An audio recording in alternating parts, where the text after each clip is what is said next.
y'all hear me? My name is Germaine Benoit, and I am super excited to be here. As Mary Stratton was saying, a couple of years ago, through my own health issues, which I'll get to in a little bit, I enrolled in the Institute of Integrative Nutrition. That was in 2016, and became a certified health coach. And have since then taken several different courses, and am currently enrolled, as she said, studying to be a nutritional therapist. So I'm really passionate about how food and lifestyle, honestly, can be just incredibly beneficial for us, especially as women, to set the stage to hopefully age well and in full health. With that being said, in my opinion, I feel like health is our greatest asset. We tend to take it for granted until we have lost it, and then you will fight like heck to try to figure out how to get healthy again. And that's kind of something that happened to me years ago. So with that being said, how did I get here? So I work full-time, and I have for years, still do, as a pharmaceutical sales rep. And with any corporate job, there's a lot of stress that goes along with working, plus all of your other events that you have to manage in your life, whether you're a mom or you volunteer a lot or whatever all that other stuff that is that you were involved in. All of that comes with a lot of stress. And anyway, for me, years ago, I had all of that going on, and then I felt like overnight, it didn't happen overnight, but it's kind of what it felt like. I woke up and I had extreme fatigue, like couldn't get out of bed, so tired. I had hair loss, I had acne. That was the worst part, was the acne. I had all these different health issues that we were running tests. I was seeing several different doctors. Everything kept coming back normal, which was a good thing. I didn't want to be sick, but I wanted to feel good in my body and have energy, and I didn't have mental clarity, none of that.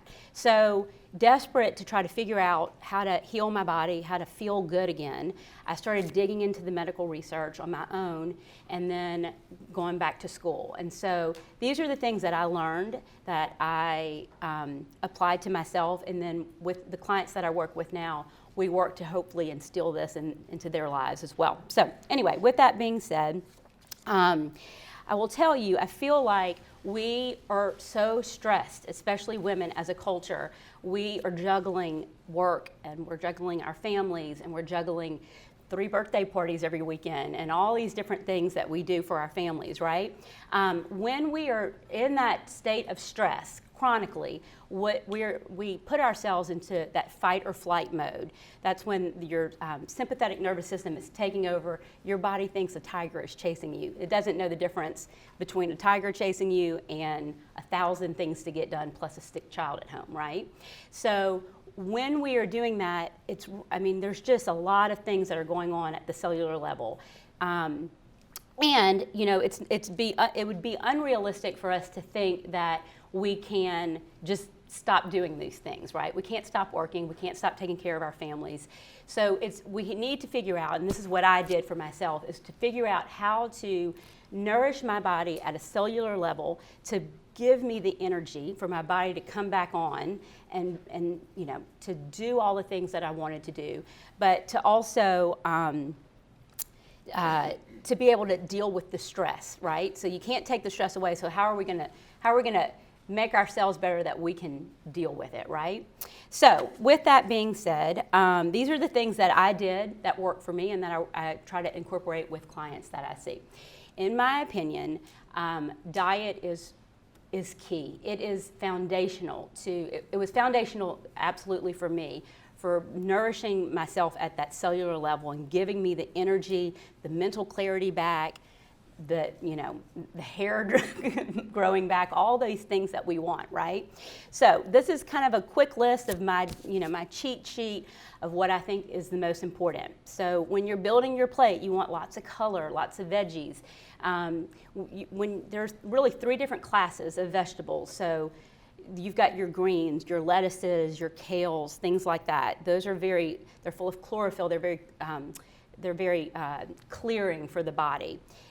There's a group of vegetables called your sulfur-rich veggies. Those are your the cauliflower, the broccoli, the kale, onions, mushrooms, things like that. Those are full of what's called sulforaphane. They're full of sulfur, and they are really, really good at pushing toxins out at the cellular level. They're great. They're very, very supportive of liver detoxification.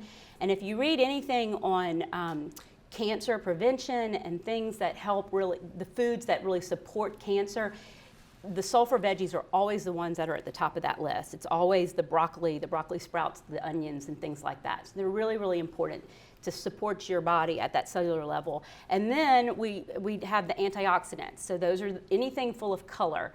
And all three of those classes, when you build a plate that has all of that with good sources of protein, grass-fed beef, pasture-raised chickens, wild-caught seafood, and shellfish and things like that. Put in really good fats. Ditch the sugar. We're all addicted to sugar these days, but if you can minimize the amount of sugar you expose yourself to, all those elements work at a cellular level and really help your body start to come back on. And once you give the body what it needs and take away what it doesn't need, the body's pretty smart. Mine has been able to really figure itself out once I laid that foundation for myself. So anyway, I don't want to not mention, but the oils, I'm real passionate about the type of oils, fats. Fats are really, really important for us, especially as women. They're really important for our vitamins to be absorbed and for hormonal production and things like that. I'm not a fan of canola oil or vegetable oil. They're very processed. So for me, I try to cook with grass-fed butter and ghee, coconut oils, avocado oils, things like that. They're more stabilized and they don't oxidize in the body. So anyway, meal prep is key. That's nothing new, I'm sure. One of the things I hear a lot is that, I don't have time and that kind of thing. Maybe you can pick a friend and you cook one meal and double batch it, and your friend cooks another meal and double batches it, and then you can share. It's just something that can really help save time during the week, and then also just contribute to your health goals, give you a little bit more time to work with. So you don't have to live this way all the time. It's about an 80-20.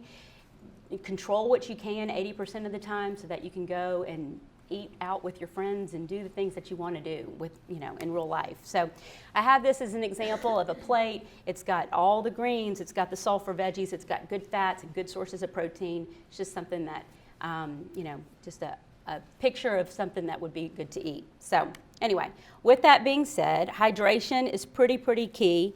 We're all 60% water, and it's something that we have to do on a regular basis. So dehydration, some of the main signs of that are anxiety, irritability, can contribute to constipation, depression. It's really important for us to stay hydrated. One of the things that I work with clients is that in the morning, so when we're sleeping at night, our body, all the organs and stuff are detoxing, and the body will produce a good bit of acid. So I like to have a good, before I do anything in the morning, a warm cup of water with fresh lemon in it. It's an old school thing. A lot of when I say it, a lot of older friends of my parents and stuff will say, we used to do that all the time, and then we kind of stopped. But it's a really good flush for the system early in the morning before you put even coffee into your body, and it'll set digestion for the day, and just as you get a boost of vitamin C first thing in the morning with the lemon as well. So anyway, I think it's really important for us to stay hydrated throughout the day because of all of that it contributes to us. So I'm telling you to drink a lot of water, and then I'm going to tell you to get outside too. You're basically like a little plant. Vitamin D, we're probably all privy these days to how important vitamin D is to our system. And it's actually not even a vitamin, it's more of a precursor to hormonal production. So it's really important to get that.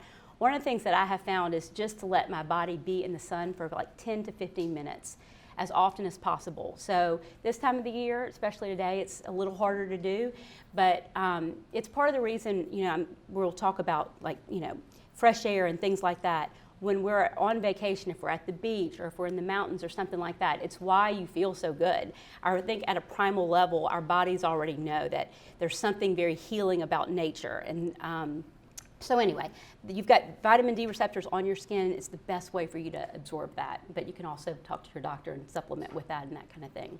So I may lose some of y'all here, but stick with me. Does anyone know about grounding or earthing? Has anyone ever heard of that? One. So NASA is actually doing a lot of the studies on this. And so what this is the earth is more negatively charged, our bodies are more positively charged.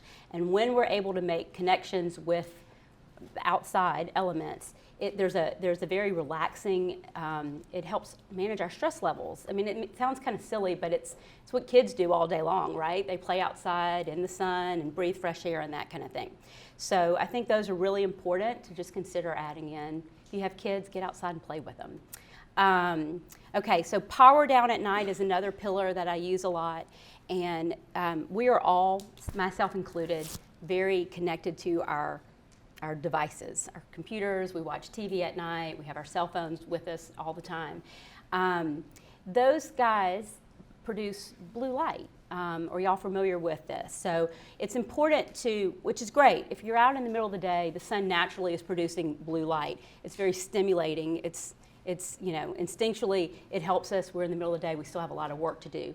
But at night, we don't. We need to start winding down. And these devices, if you're not sleeping well at night, because sleep is so important, it's something to consider, maybe turning off the devices at night or putting on, there's blocks on your phone or your TV screens where they make it more orange, like that ambient light.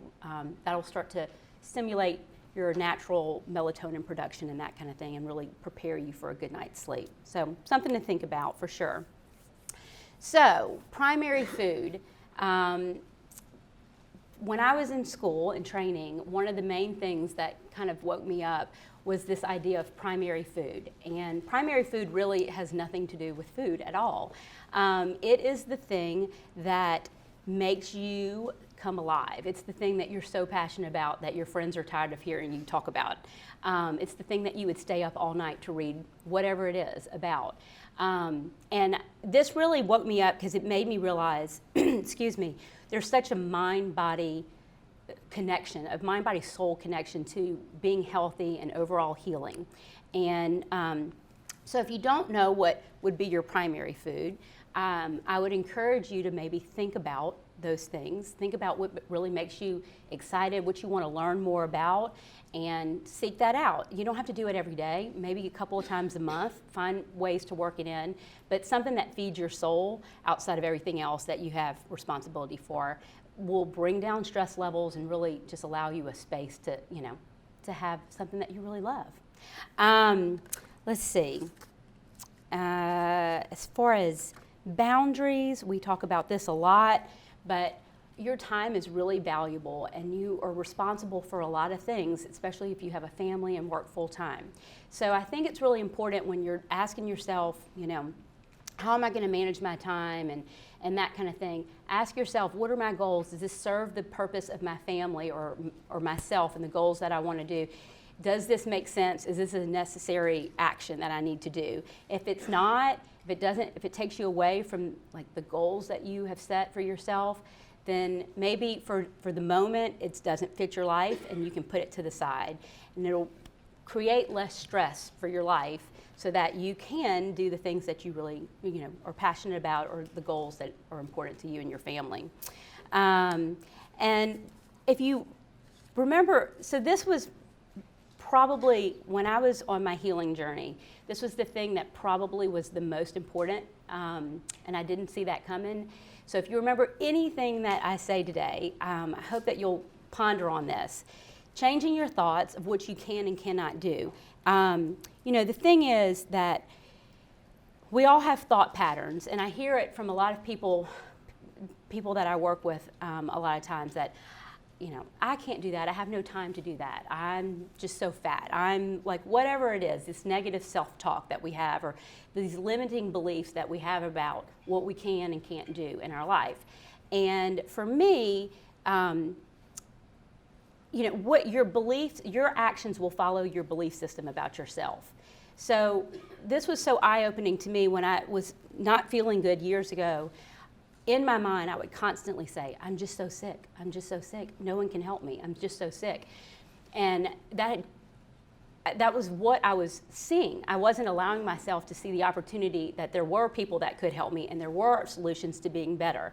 So when I learned this concept, I changed that thought pattern in my head and what I said, excuse me, and I would say, I don't know how I'm going to get better, but I know there's a way I can get better, and I'm just going to be open to that finding me. And when I did that, that's when the answer started to come to me. It's like I had blinders on for seeing the answers. And when I took that off, everything opened up and I was able to find the answers that I needed. And so I think that's really, really important in all aspects of life. The story you're telling yourself is producing a lot of times what you're seeing come into it. So it's something that I think is a very, very powerful tool to think about. I think it's really important if you've got goals, especially this time of the year. Mary Stratton talked about it. We're in January. Everyone wants to be healthy and do all these things. Write your goals down on a little card. Keep it with you constantly. I keep mine in my prayer book in the morning. You can put it in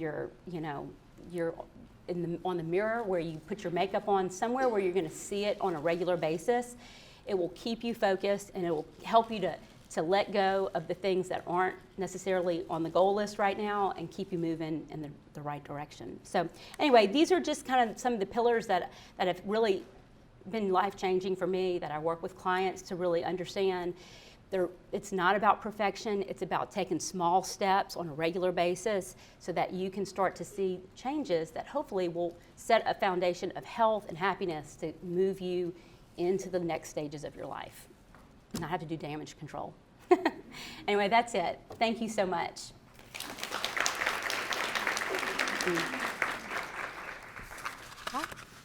You're welcome. Just put that here. Oh, okay.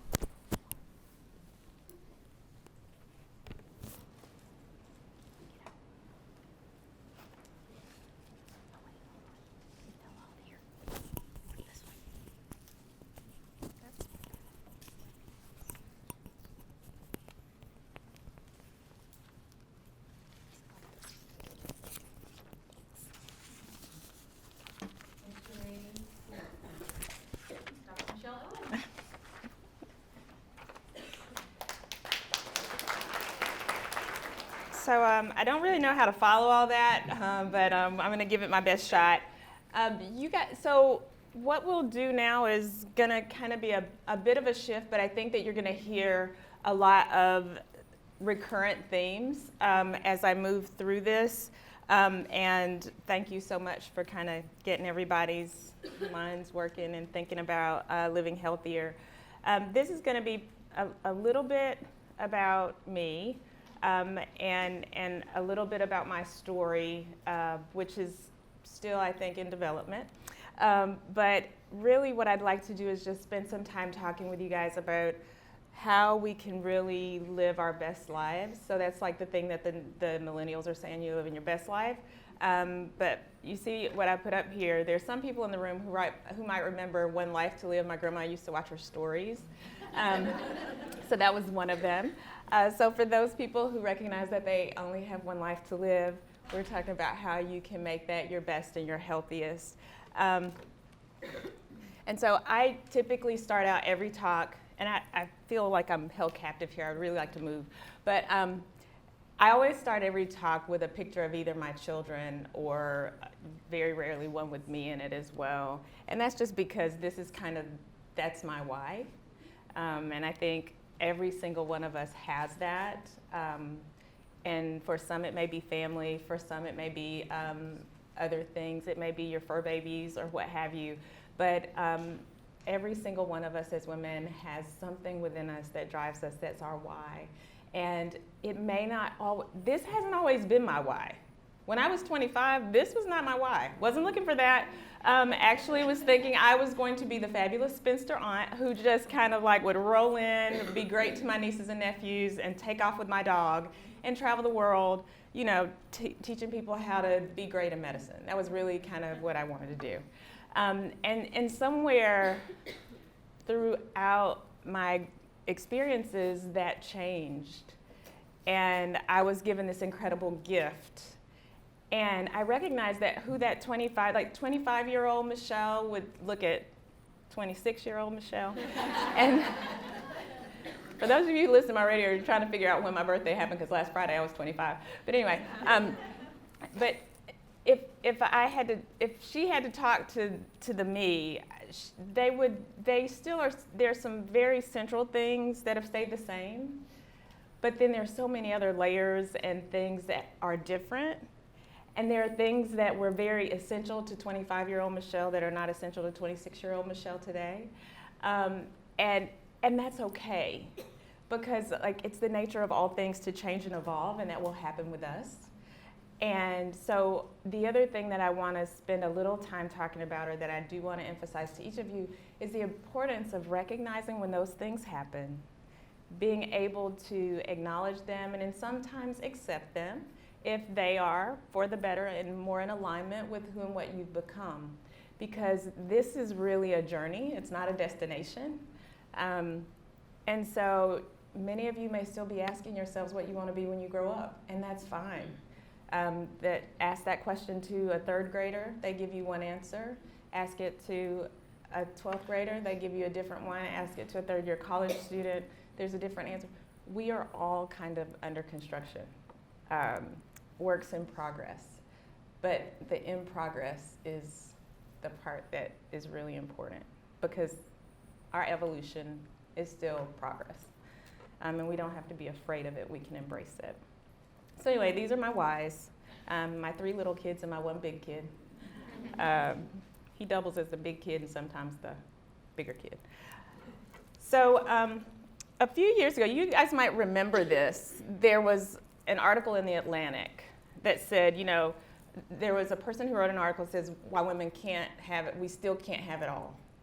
Number one, it makes it seem as though having it all was really something that we should aspire to, but it was a very controversial article. It touched a lot of people, and it created a lot of discussion about women who were working, the role of women in society, and this constant struggle that many of us find ourselves in, trying to, quote, find balance. I prefer to use the term harmony, because I think balance I don't know that it's kind of like standing in the middle of the seesaw, right? You step to one side, it goes one way, you step to the other side, it goes the other way. I don't know that there's a such thing as balance, but I do believe that you can have multiple things in your life that work together to produce something that is beautiful. And that to me is much more harmonious than it really is about balance, because it may be a little bit more of one thing, but it's like I played in the band. I was a band person, yes, that's awesome, by the way. I was in band, and there were times when our band director would tell this side to come up a little bit, and he'd say to this one, come down. And it wasn't because this part was bad or this part wasn't important, but it was just in order to get it just where it needed to be, to find that real sweet spot, you needed a little less of one thing and a little bit more of others.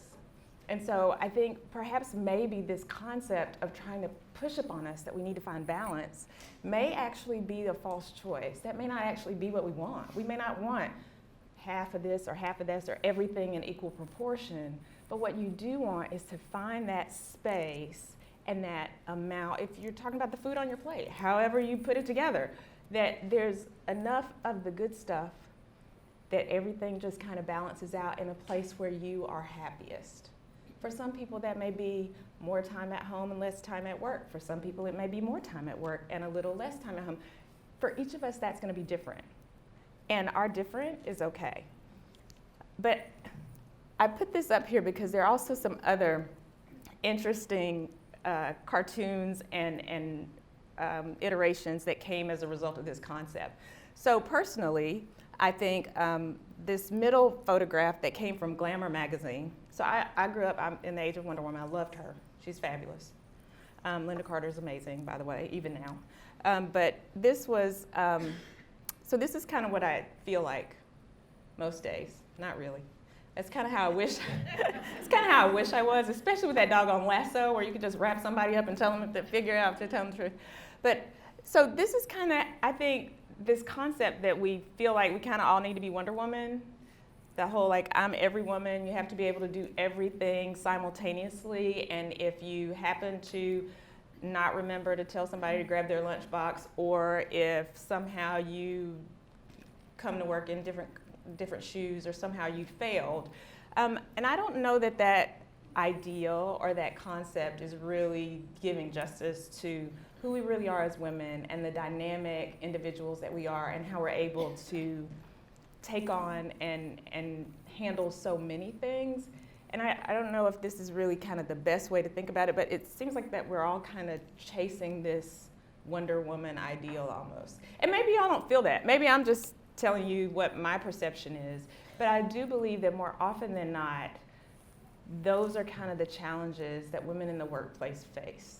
And I do believe that somewhere in the back of our minds, these little superhero women and other kind of things that are put before us as images of success. Oh, and P.S., you gotta have a supermodel body to do it. You know, all of those things. You're never supposed to gray, your teeth are supposed to be perfectly straight. You're also supposed to look like you just stepped off the runway in Milan. And by the way, you just had a kid throw up on you in the car on the way to school. Or your hair is blowing lavishly while you're sitting in carpool. Not me. I'm sweating bullets, and I'm usually on a conference call, and I'm freaking out because I got another kid that I got to go pick up in another school. And you know, it's the chaos that is our norm. And lives are so busy. So the concept of trying to be Wonder Woman, sometimes I feel like it's wonderful just to be a woman, and that's about as good as it needs to be. I'm wonderful as a woman. So a few reflections and lessons learned. I am a high-risk OBGYN. I take care of women who have complications during pregnancy. But I also am an OBGYN, and so I take care of women throughout the course of their lives. I'm also a woman who almost died a week after giving birth. And, but I am a person who has been considered a scholar and an athlete. I have been a head of a department at a major academic institution. I am a wife and a mother, a sister, a daughter, a cousin, a friend. Not in many cases an enemy, but probably somebody will say that too. I'm probably a really bad enemy though, because it's not that kind of party for me. But what I can tell you is that I have lived a life that is probably so much more amazing than I ever would have anticipated. And some of that, most of it wasn't even really on purpose. It was just because I was crazy enough to say yes to a lot of opportunities. And then as more doors opened and I began to change, I recognized that I couldn't just say yes to everything. And so then I had to be really intentional in my no's. Not my nose, but in saying no. Intentional in my nose. And I start out my days with gratitude because I'm very grateful for where I am in my life. But I also recognize that I can't just allow life to happen. That if I don't stop and take a step back and pay attention, and this is the post almost died Michelle, because before that, I still think I was caught up in some of the small stuff. And I didn't realize that small stuff was just small stuff. It was big stuff. But after that experience, when I realized, when you can look across the room and your husband say, you know what, I'm really glad that you've opened your eyes, because I was thinking that I might have to do this without you. And you have twin babies that are a week and a half old sitting at home, and you got two grandmothers who are wondering whether or not they're going to have to tell their grandchildren that their mother's not going to ever come home. Yeah, it changed my perspective a lot. And I still love my job. I love it. I have an amazing opportunity to take care of women and to give them good health information and advice and tips, and that's coming. But the other piece is that there are so many things that I don't sweat anymore. My stress level's gone down tremendously. And it's not because of what I eat, and it's not because of the job that I've chosen. It's not because I work out like I should, because I could probably do a little bit more of that. But it's just because my perspective has changed, and I've had the opportunity to focus on the thing that was important. It was a near-death experience that happened to me at a young point in my life. I would hope that you would have the opportunity to hear this and not have to experience that, to be able to just take a moment and think about it. The problem with youth is it's wasted on the young. And so a lot of this stuff you have to figure out down the road, and we miss out on so many wonderful opportunities trying to figure it out and get it right. So just take a moment. It's important. Self-care is essential, and it is important. We give so much to everybody. And Oprah said, so I used to prepare for my interview with Oprah. Oprah says, so what is the one thing you know for sure? The one thing that I know for sure is that every single one of us will leave here one day. And everything that we work for and everything that we love will be left behind. So is it going to be what you leave to them, or what you leave with them? It's what you leave with them that's going to matter. So just be mindful of what you are leaving behind and what you're working and spending your time and efforts on, because that's really what this is all about. So enough on the heavy stuff, we're going to move on. Steps to take for better health. And since Germaine did such a lovely job on that, I was able to spend a little bit more time talking about the touchy-feely part of this. Number one, please go to a healthcare provider at some point. Get a well woman visit. We're doing really neat things at these visits now. It's not just a pap smear and just saying, hey, what do you want for birth control? We're doing a whole lot of other stuff. So make sure, if you have not had one recently, that you are going and getting a well woman visit. We will also check on preventive screenings, and I have a list of what those are based by age, so everybody will kind of know whatever category you fall into, the 25-year-olds and other millennials and Gen Xers. We got some recommendations up there too. Get active. And getting active it doesn't mean go train for a marathon tomorrow. If you are a person who's currently living a sedentary lifestyle, that is fine. You can start walking up one flight of steps and down two. If you have steps or stairs in your office building, you could take 15 minutes on your lunch break and walk up and down the stairs to the bathroom. If there's a bathroom upstairs, walk upstairs. Well, probably walk downstairs from after you've been to the bathroom, but you get the idea. I tell my patients who are like, I've never exercised before, I said, that's fine, just don't wait for the front park at Walmart. Park at the end of the parking lot and walk back and forth. Or they'll say, well, I don't have a great place to exercise. I send everybody to Walmart. Go to Walmart, push the buggy around, put some stuff in it, put some soda cans in there, and push the buggy around 5 times around Walmart. And then put the cans up and go back. It's like Walmart's a free gym, right? And if it's open 24 hours, you can do this at any time. Just any kind of thing to get active. Eating healthy, and I put in parentheses, drink more water, because we always talk about diet, and we don't talk about hydration, and hydration is important. When I was a little kid and we'd say, Grandma, we're hungry, she'd say, drink a glass of water and go to bed. It's amazing. Well, it's true though. Drink a glass of water and go to bed. Dehydration actually can trigger a sensation of hunger. So if you actually are well hydrated, you tend to eat less. It actually triggers the satiety center in your brain, which is part of the reason why I think they always give you water when you come to the restaurants. But then it makes sense, because if you really drink it, then you probably would eat less, which kind of doesn't really go with it. But drink more water. And you should drink until your urine looks like homemade lemonade and not like popcorn butter. If your urine looks like popcorn butter, you are not drinking enough. It's a real simple way, easy way to know. And I said homemade lemonade, not that stuff you buy in the store, because you know the homemade lemonade doesn't have that real bright yellow color, right? It's almost virtually clear, correct? So drink till your urine looks like homemade lemonade. Paying attention to mental health. We still fall short here. Everybody needs to know that depression does not always look like crying. Depression can be irritability. Depression can be difficulty with focusing,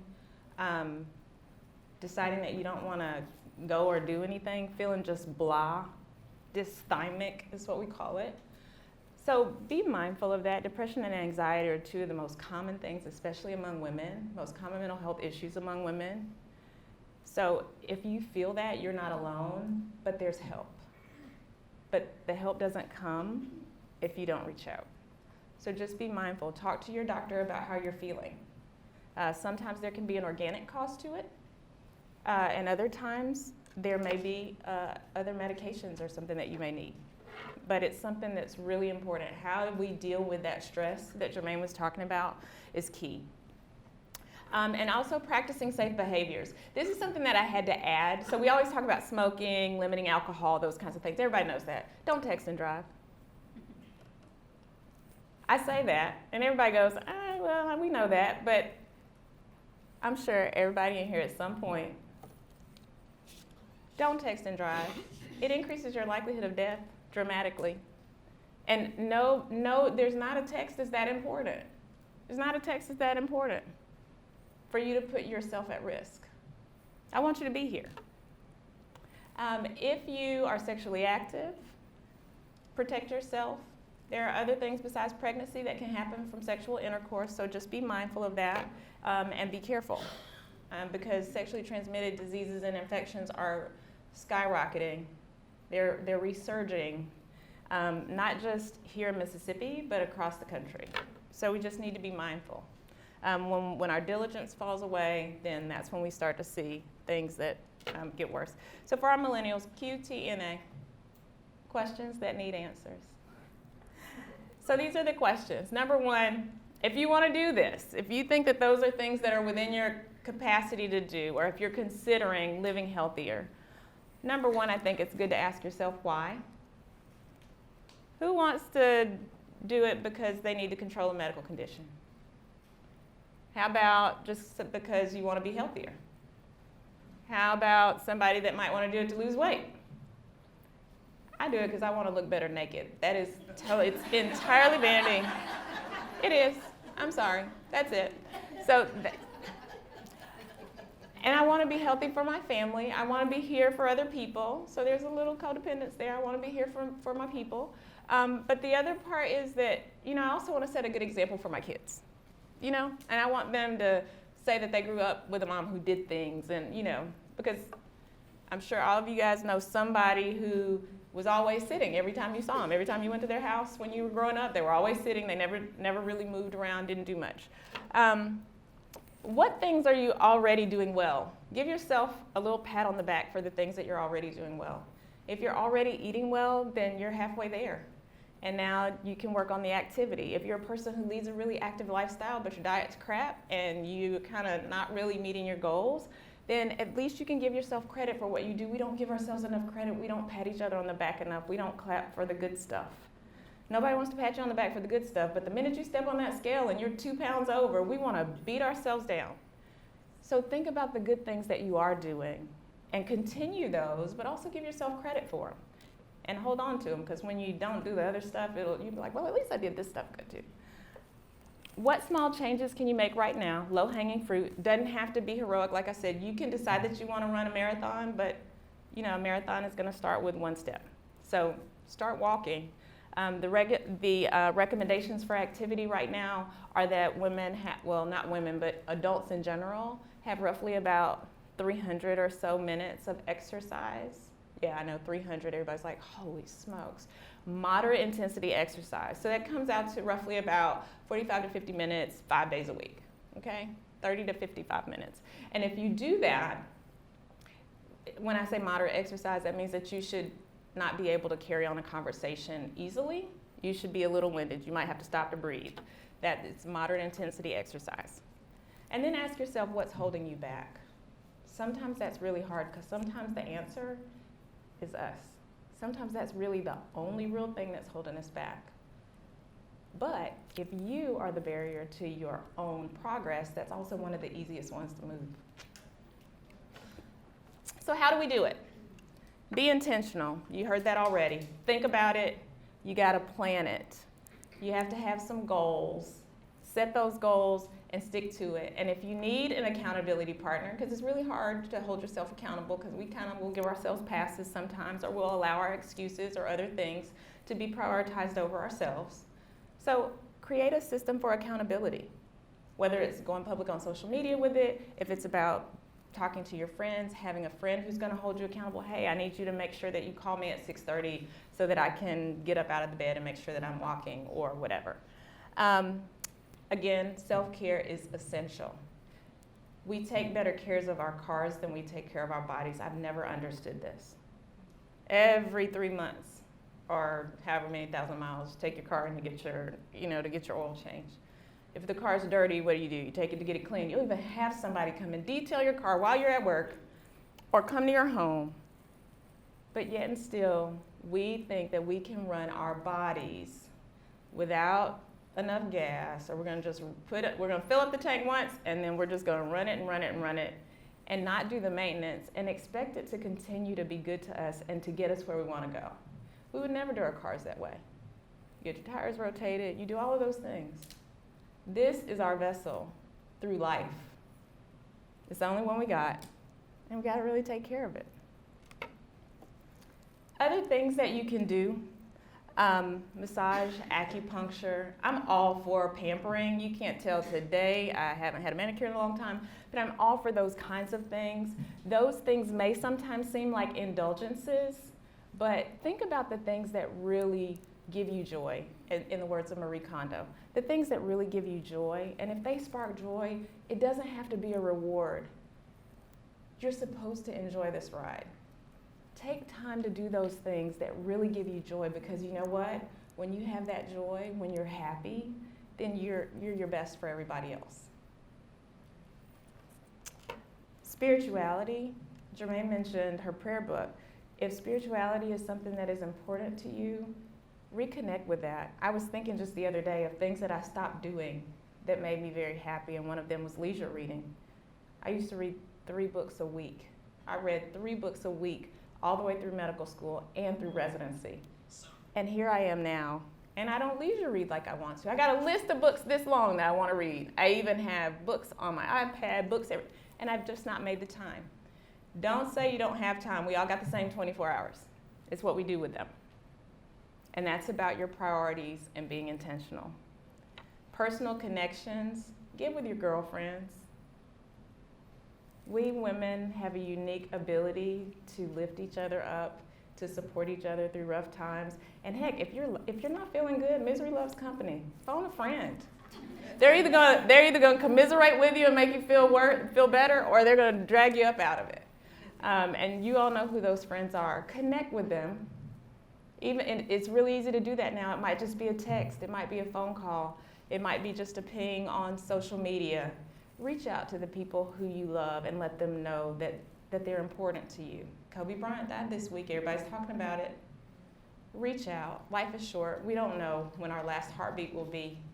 And I've had several members of my listening audience call into my show and express regret over things that went unsaid because the time clock was up and they never got a chance to say whatever they wanted to say. Now, you might not be able to get in touch with everybody in your circle, but make it a point. Carve out 5 or 10 minutes every week to say, I'm just going to reach out to one of my friends today.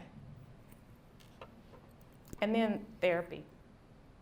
This is kind of like your preventive health care for your emotional well-being.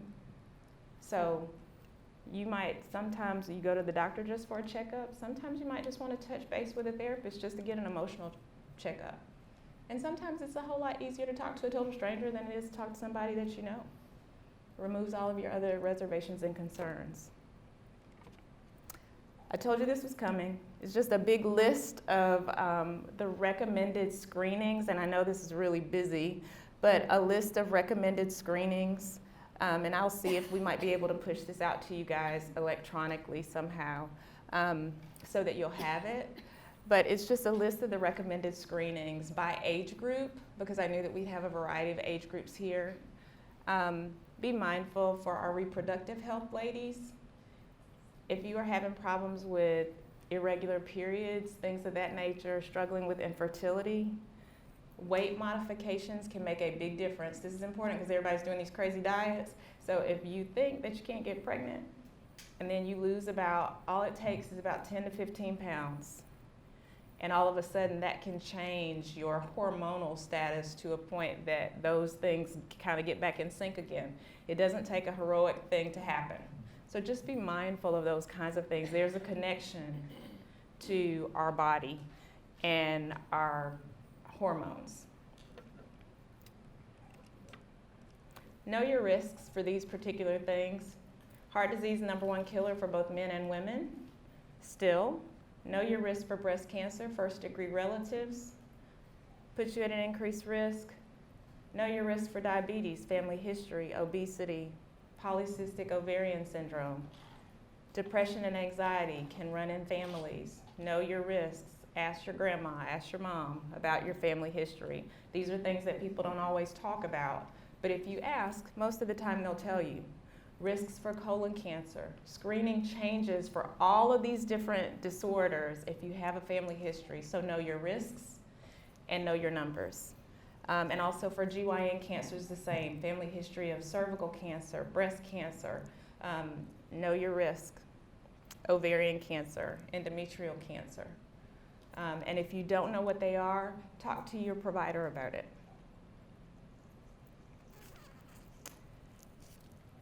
These 4 words are central to the work that I do. And I think that each one of us in our corporate spaces have had to utilize these in some form or facet. Forgiveness, which can be incredibly therapeutic for each and every one of us, not just for others, but also for ourselves. Grace, again, not just for others, but for ourselves. Love, not just for others, but also for ourselves. And mercy, not just for others, but also for ourselves. For every single time that you have extended this to another human being, shouldn't you then also extend it to yourself? Love yourselves, love each other, and be well. Thank you, guys.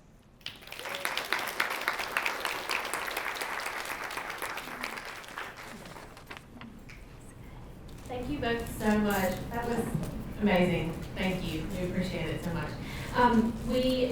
If you need to scoot, please feel free to do that. But we'd also love to open the floor for some Q&A if someone has some questions. I saw people taking notes. So if you feel like you want to ask a question for either of our panelists, please feel free to do that. Anybody? I just want to make ask a question, make a comment for Germaine. When you mentioned eating the foods with the sulfur, I know that that's something that our body needs. But I know that there's a lot of confusion out there as well when people have been told they're allergic to sulfur. So then they all of a sudden think, oh, well, I can't take anything with sulfur in it. So can you explain how those are different? Sure. And please let me say I'm not a doctor. I'm not even a dietitian. I've just studied this stuff. I think it's something that you may need. So there are a lot of times where there can be really healthy foods that maybe aren't right for our bodies, depending on our individual systems. We all have what I like to call bio-individuality. So that may be something that you can test with your doctor, get an allergy test. But for most people, they can handle sulfur, that sulforaphane that is in there is very different from sulfa. And so these vegetables that, like I said, these are the cruciferous vegetables, broccoli, kale, the cauliflower, onions, garlic, and mushrooms, things like that all fall into this category. And sometimes if there are some digestive issues, the body may have trouble digesting them at a gut level, but the sulfur that is in there should not be harmful to the body by any means. It's, by its design, it helps to flush toxins at that cellular level. I don't know if you've got more to say on that. Here. Yeah, so I think the most important thing is to realize that sulfa drugs and sulfur-containing compounds are not the same. And so that is, it sounds the same, but they are very different. And the issues with sulfa drugs versus the elements or compounds that are present in the foods are very different. And so the medication allergies can be very distinct and separate from food allergies. Anybody else? I think it was very important that neither one of y'all mentioned anything that to get on a diet. You just said do your exercise, eat right, don't do the fad diets, because that's just doesn't work. You're just setting yourself up to fail. So I think it's really great that you pointed out just your basic things that everybody can do. Don't spend a fortune on this, get a bottle of this, or eating only carbs, or that's the well balance. I love that idea though, eating only carbs. Well, you can probably I love that. You can probably do that. Oh my gosh, that would make me so happy. No, but I think one of the things that I hope you guys got from this is the concept of lifestyle changes. And as a person who has had struggles with my weight throughout the course of my life, diets have not really been a good way. And I think there's lots of research that shows that diets by themselves, they may work for a short period of time, but the problem is that they're not a great strategy for long-term sustained weight loss. And so what is a better strategy is really about being more focused on lifestyle changes. And so those things, and when you say lifestyle changes, I mean, it's over the course of your life. So you can do them, they don't all have to happen at once. When you say, well, I'm starting my diet tomorrow, and you do something that's terribly drastic and that's totally different from what you've been doing all along, then it's really difficult for you to sustain it. And then what happens? We are great at guilting ourselves, right? So then it's like, well, I ate that piece of bread. Now I'm not going to be keto. Well, might as well have a cake too, and then I'll start tomorrow. So and then you feel like a failure. You have not met your goals, and then we start it takes you into an emotional place that's even more negative. And so in the South, we have a very interesting relationship with food in general. And some people have an emotional relationship with food, because there are some people who are emotional eaters. I am an emotional starver. When I'm not right, I don't want to eat. My best friend is an emotional eater. And so when she doesn't feel well, she goes and eats a 5-gallon bucket of Bluebell ice cream. And she feels really bad afterwards, but she feels much better in the meantime. Like while she's doing it, she's like, yeah, this is the best thing, and I'll feel so much better. And so recognizing though, if you have that kind of relationship, like what your relationship is with food, and a lot of that comes from how we were reared or how we were raised when we were younger, and what has developed or how we have coped with stress and other things in our lives. So how do you deal with conflict, stress, and those kinds of things? For some people it's food. For other people it's working out. For other people it is seclusion and they just withdraw. But knowing that about yourself and thinking about it or noticing those correlations create a framework from which we can actually make behavioral and lifestyle changes.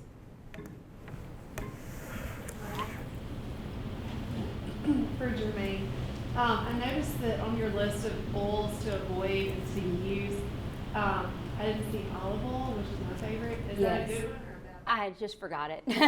No, olive oil is wonderful. Okay. So, yes.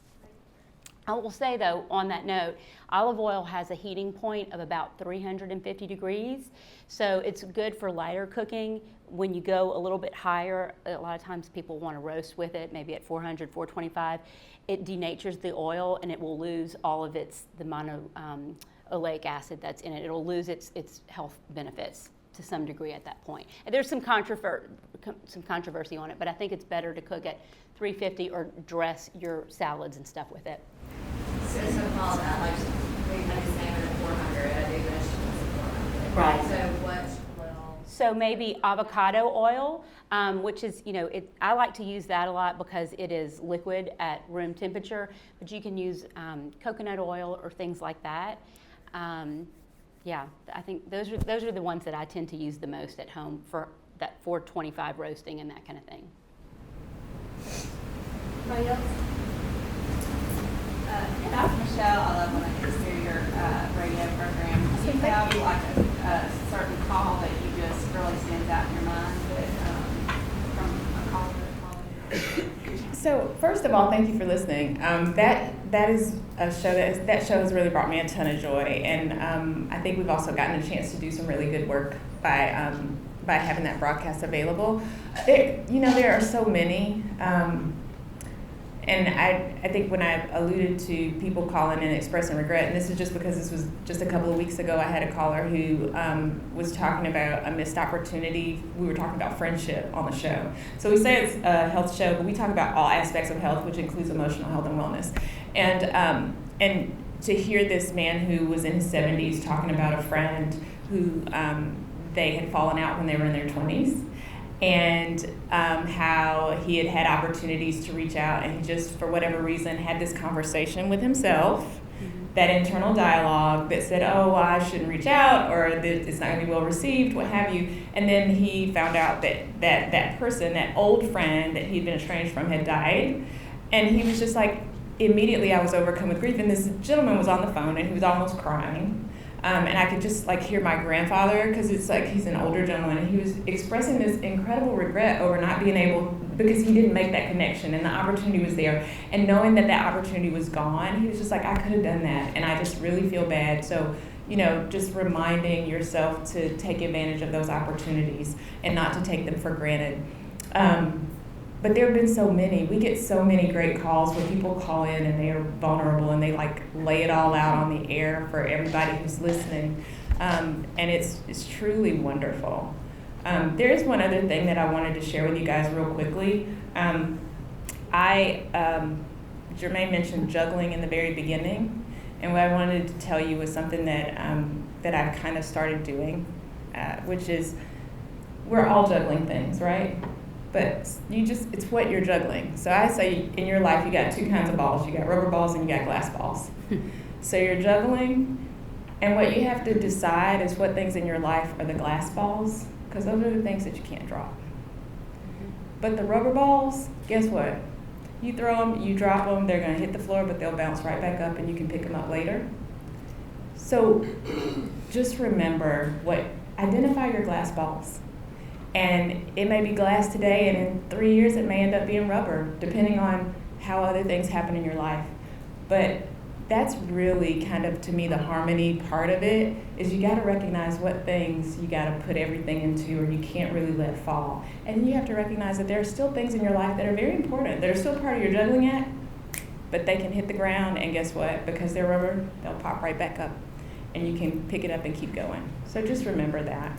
That was something that's been kind of helpful to me, identifying my glass balls. Thank you. I love that. Thank y'all so much for being here. And if you know someone in your circle or at your office who might be interested in the source, please share about our program. We really want this to be something that creates a network for professional women, and the stronger our network is determined by how large the network grows. So we really want that to be a part of your routine. So I think our speakers are going to be able to hang out with just a minute afterwards. So if you want to ask an individual question, please feel free to do that. If you haven't already, please sign your name on the sheet in the center of the table. And if you would like to be included in our membership directory, please go in and create your listing there. But again, thank you all so much for being here, and we'll see you next time.